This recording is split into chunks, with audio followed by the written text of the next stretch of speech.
we're still pioneers. We've barely begun. Our greatest accomplishments cannot be behind us, because our destiny lies above us.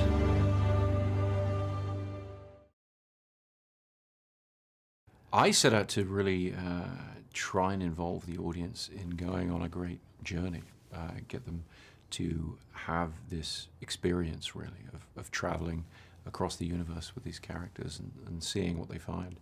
I was very inspired by the great blockbusters of my youth. I grew up in a golden age of cinematic blockbusters, films of Spielberg and Lucas. I got to watch 2001 on a re-release when I was a kid, and I've never really forgotten that feeling of being in the cinema with this larger-than-life imagery taking you somewhere that you never could have even imagined. Interstellar is very much my attempt to try and give audiences of today that type of experience. Hello everyone, my name is Kara Anwar. I am the co-owner of Fanboys Infinite, Fanboys Figures Fortress, and Dot Technologies with my friend Moise here. Moise, why don't you introduce yourself? Hello everyone, I'm Moise. I'm a big movie fan. I've watched movies since I was 7.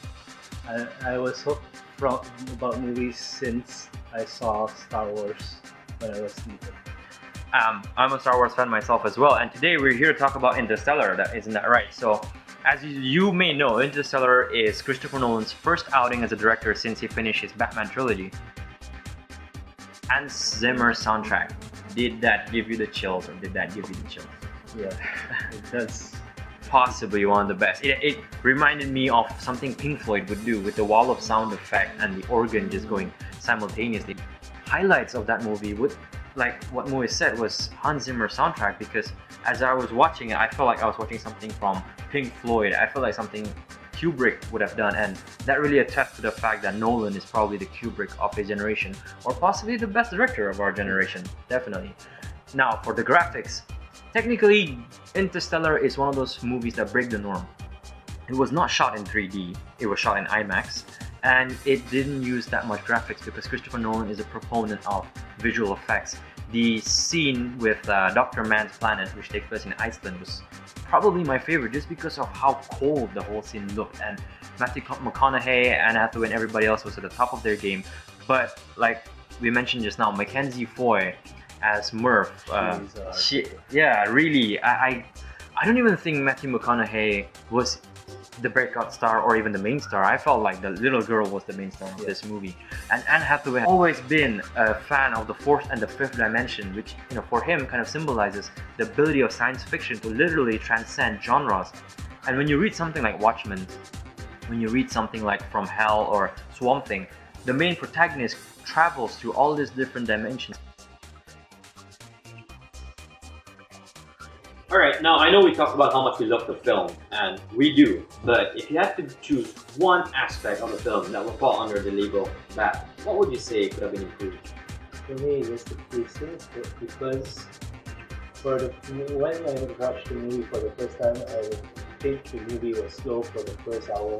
Nothing was really happening in the first hour, but after the second watch, I see why they took that slow to explain everything in the movie.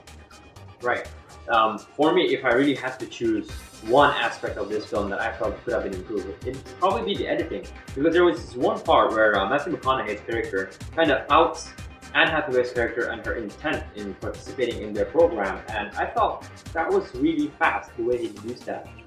I'm not going to spoil the movie for you, but for me, I would definitely say if you're not doing anything this week, catch Interstellar in the cinemas. What would you say?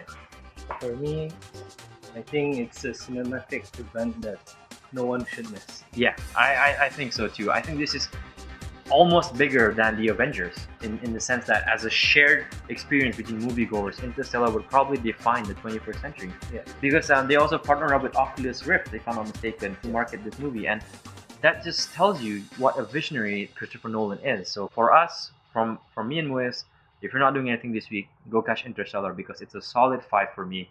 For me, it's a solid 5 or even more than a 5. Yeah, out of 5. So thank you for your time, everyone, and we hope you like the movie. The flow of this movie is so mind-blowing.